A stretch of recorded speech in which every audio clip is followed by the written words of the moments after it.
Kerstyd en Kersfees herinner ons aan lig in donker tye, aan hoop, genade en liefde wat altyd groter is as vrees. Dis 'n tyd waarin ons weer fokus op nederigheid, op omgee vir mekaar en op die waarde van waarheid en vrede. Maar ons moet ook eerlik wees. Wêreldwyd word die boodskap en waardes waarvoor Kersfees staan toenemend bevraagteken, verdraai en selfs aangeval.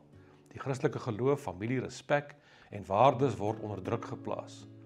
Juist daarom is dit nou belangriker as ooit dat ons vas staan, die ware betekenis van Kersfees uitleef en die lig wat ons ontvang het sonder skaamte aan die volgende geslag oordra.